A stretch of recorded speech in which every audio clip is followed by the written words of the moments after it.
Praise the lord. దేవునికి స్తోత్రం. సాటిలేని జీవము గల సర్వశక్తిమంతుడైన యేసయ్య పరిశుద్ధ నామంలో అందరికీ బ్లెస్సింగ్ బీయింగ్ క్రిస్టియన్ తరపున వందనాలు. మరి మన మెడిటేషన్స్ ఆన్ ద క్రాస్లో భాగంగా ఈరోజు కావలి అనే మాటను ధ్యానిద్దాము.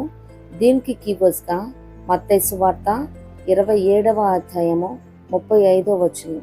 అంతటా వారు అక్కడ కూర్చుండి ఆయనకు కావలి ఉండిరి.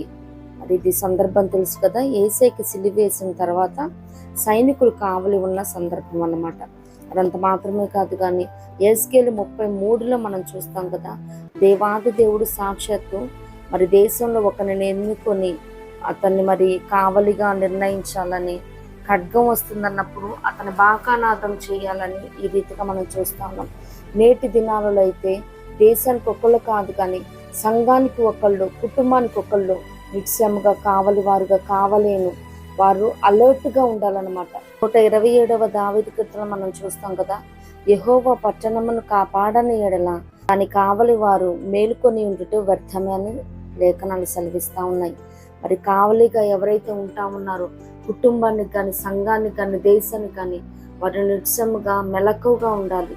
ఎందుకంటే యేసు అంటున్నారు కదా, మీరు శోధనలో ప్రవేశింపకుండానట్లు మెలకువగా ఉండి ప్రార్థన చేయమని. కావలి అంటే అది ప్రార్థన అయ్యే ఉన్నది. నిజంగా ప్రతి ఒక్కరు కూడా నేటి దినాలలో కుటుంబానికి ఒకరు, సంఘానికి ఒకరు లేవలసి ఉన్నది. ప్రార్థనా వీరులు కావాలండి. మరి ఒక దేశాన్ని పట్టుకోవాలంటే, దాన్ని జయించాలంటే మొదటిగా కావలి వారిని జయించాల్సి ఉంటుంది. అలాగే దుష్టుడు కుటుంబాన్ని కానీ, సంఘాన్ని కానీ, దేశాన్ని కానీ తాకాలంటే ఎవరైతే ఉత్తరవాదులుగా ఉంటా ఉన్నారో, కావలి వారిగా ఉంటా ఉన్నారో వారి ప్రార్థనను వారిని దాటుకొని రావాలి. మరి ప్రతి ఒక్కరు కూడా కుటుంబానికి ఒకరు లేస్తే మరి సంఘాలు బాగుంటాయి, సంఘం బాగుంటే సమాజం బాగుంటుంది, సమాజం అంటే దేశమే బాగుంటుంది.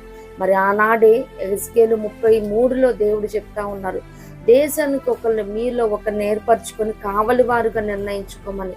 మరి నిన్ను నన్ను దేవుడు మన కుటుంబాలకి కావలి వారిగా ఉంచుతా ఉన్నారేమో. నిత్యంగా ప్రార్థన చేయాలి, మెలకువ కలిగి ఉండాలి.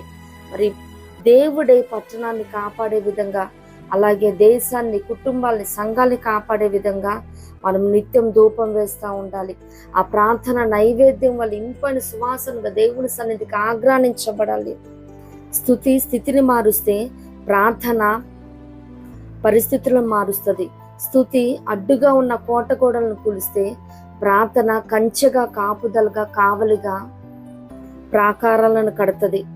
ఆ ప్రాకారాన్ని దాటి దుష్టుడు ఏమాత్రము కుటుంబాలలో కానీ, సంఘంలో కానీ, దేశంలో కానీ జ్వరపడ్డాడు. నిత్యముగా ఈనాటి దినాన నీతో నాతో దేవుడు చెప్తా ఉన్నాడు, నిన్ను నన్ను కావలివానిగా దేవుడు ఏర్పాటు చేసుకుని ఉన్నాడు. నిజముగా దేవుడు ఆ పట్టణాన్ని, ఆ ఇంటిని, ఆ సంఘాన్ని కాయాలంటే వారి ప్రార్థన ఎంత అవసరం అన్నది. ఎందుకంటే నేటి దినాలలో ఎవరిని మృంగుదమో అని వెతుకుచు గర్జించి సింహం వాళ్ళు తిరుగులాడుతూ ఉన్నాడు అబద్ధికుడు, అపవాది. వాడి కంటికి కూడా కనిపించకుండా మన కుటుంబాలు, సంఘాలు, మన దేశము కాయబడాలంటే నిత్యముగా కావలి వారుగా మన ప్రార్థన అవసరమే ఉన్నది. దేవునికి స్తోత్రం. దేశం మీదకి, సంఘం మీదకి, కుటుంబం మీదకి ఖడ్గం వస్తుందని బాకానాదం చెయ్యాలి.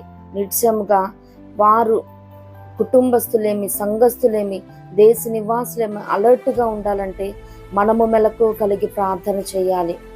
లేకపోతే మనం ఉత్తరవాదులమవుతాం. ప్రాణాన్ని బట్టి దేవుడు మనల్ని లెక్క అడుగుతాడు. యెషయా గ్రంథంలో ఉంటుంది కదా, యెరూషలేమా నీ ప్రాకారముల మీద నేను కావలి వారిని ఉంచి ఉన్నాను, రే అయినా పగలైనా వారు మౌనముగా ఉండరు. యెహోవా జ్ఞాపకర్తలారా విశ్రమింపకుడి. ఆయన యెరూషలేమును స్థాపించే వరకు, లోకమంతటా దానికి ప్రసిద్ధి కలుగజేయ వరకు ఆయనను విశ్రమింపనీయకుడి. దేవునికి స్తోత్రం. కావలి వారి వలె మన కుటుంబం కోసం, సంఘం కోసం, దేశం కోసం విజ్ఞాపన చేద్దాం.